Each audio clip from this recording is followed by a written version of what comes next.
ನಮಸ್ಕಾರ. White discharge ಆಗ್ತಿದೆ ಅಂದ್ರೆ ಯಾವಾಗ್ಲೂ ಇನ್ಫೆಕ್ಷನ್ ಆಗಿದೆ ಅಂತ ಅಲ್ಲ.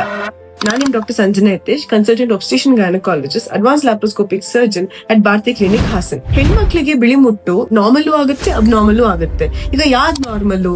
ಪೀರಿಯಡ್ಸ್ ಆಗಿಂತ ಮುಂಚೆ ಮತ್ತೆ ಪೀರಿಯಡ್ಸ್ ಆದ್ಮೇಲೆ ವಾಟರ್ ಡಿಸ್ಚಾರ್ಜ್ ಆಗೋದು ನಾರ್ಮಲ್. ಇದೇ ರೀತಿ ಓವ್ಯುಲೇಷನ್ ಟೈಮ್ ಅಲ್ಲಿ ಅಷ್ಟೇ ಕೂಡ ನಿಮ್ಗೆ ವಾಟರ್ ಡಿಸ್ಚಾರ್ಜ್ ಆಗುತ್ತೆ.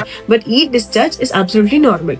ಅಬ್ನಾರ್ಮಲ್ ಡಿಸ್ಚಾರ್ಜ್ ಅನ್ನೋದು ಮೊಸರು ತರ ಮುಟ್ಟೋಗ್ತಿದೆ, ಅದ್ರ ಜೊತೆ ತುಂಬಾ ಕೆತ್ತ ಬರ್ತಿದೆ, ಫೌಲ್ ಸ್ಮೆಲ್ಲಿಂಗ್ ಇಲ್ಲ ಅಂದ್ರೆ ಫಿಶ್ ಸ್ಮೆಲ್ ಬರ್ತಿದೆ, ಅಂಡರ್ವೇರ್ ಕಂಪ್ಲೀಟ್ಲಿ ಸ್ಟೇನ್ ಆಗ್ತಿದೆ ಇಲ್ಲ ಒದ್ದೆ ಆಗ್ತಿದೆ ಅನ್ನೋದು ದಿಸ್ ಇಸ್ ಅಬ್ನಾರ್ಮಲ್ ಡಿಸ್ಚಾರ್ಜ್. ಈ ಕಂಡೀಷನ್ ಅಲ್ಲಿ ನಿಮ್ಗೆ ಇನ್ಫೆಕ್ಷನ್ ಆಗಿದೆ ಅಂತ. ಯಾವ್ದರ ಇನ್ಫೆಕ್ಷನ್? ಒಂದು ಹೇಳ್ತೀವಿ ಬ್ಯಾಕ್ಟೀರಿಯಲ್ ವೆಜೈನೋಸಿಸ್ ಅಂತ, ಇಲ್ಲಾಂದ್ರೆ ಕ್ಯಾಂಡಿಡಿಯಾಸಿಸ್ ಅಂತ ಹೇಳ್ಬಿಟ್ಟು. ಸೊ ಈ ಎಲ್ಲಾ ಕಂಡೀಷನ್ ಇದ್ದಾಗ ನಿಮ್ಗೆ white discharge, infective white discharge ಅಂತ ಹೇಳ್ತೀವಿ. ಈ ತರ ನಿಮ್ಗೆ ತುಂಬಾ ಸತಿ ಪದೇ ಪದೇ ಆಗ್ತಿದೆ ಅಂತ ಹೇಳಿದ್ರೆ ಆ ಟೈಮಲ್ಲಿ ನೀವು ಗೈನಕಾಲಜಿಸ್ಟ್ ನ ಕಂಡು ಅದಕ್ಕೆ ತಕ್ಕಂತೆ ಟ್ರೀಟ್ಮೆಂಟ್ ತಗೊಳ್ಳೋದು ಇಸ್ ವೆರಿ ಇಂಪಾರ್ಟೆಂಟ್.